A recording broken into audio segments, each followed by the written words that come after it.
அன்பான இதயங்களுக்கு என் இனிய வணக்கங்க. இன்னைக்கு நாம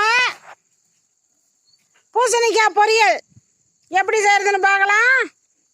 சிட்டியில் அதை வந்து பரங்கிக்கான்னு சொல்லுவாங்க. பாருங்க, இப்படி பொடி பொடியாக நறுக்கிக்கணும். அதற்கு தேவையானது ஒரு பெரிய வெங்காயம், பச்சை மிளகாய் ஒரு 4, கருவேப்பிலை, தாளிப்பதற்கு எண்ணெய், தாளிப்பதற்கு கடுகு 1 ஸ்பூன் எடுத்துக்கங்க. 2 ஸ்பூன் எண்ணெய் சேர்த்துக்குங்க. கடுகு சேர்த்து வெங்காயம், மிளகா, கருவேப்பிலை எல்லாம் தாளித்து வதக்கி இந்த பூசணிக்காயும் சேர்த்துக்குங்க.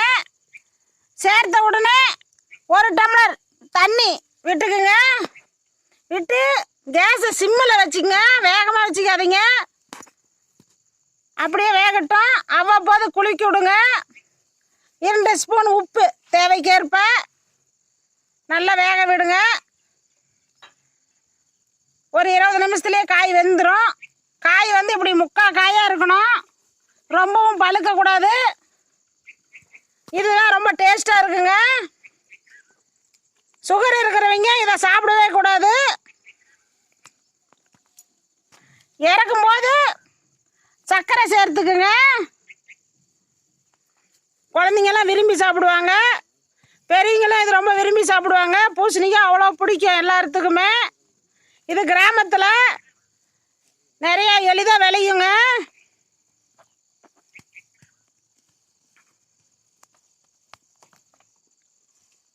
இதை வந்து சாம்பார்லேயும் சேர்த்துக்கலாம், அவ்வளோ சுவையாக இருக்கும். நம்ம காய்கறி எல்லாம் போடும்போது இதுவும் ஒரு பீஸு போட்டிங்கன்னா ரொம்ப சுவையாக இருக்குங்க.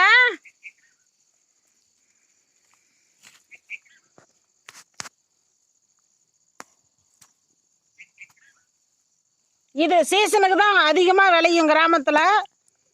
இது ரொம்ப நாளைக்கு வச்சிருக்கலாம். ஆனால் பழுத்து ரொம்ப அது என்ன காஞ்சிரும். காஞ்சதும் நீங்கள் இந்த ஓட்டை சீவியும் நம்ம குழம்பு வச்சுக்கலாங்க. இப்போ வந்து பச்சை காயாக இருக்கும்போது அப்படியே வைக்கலாம்.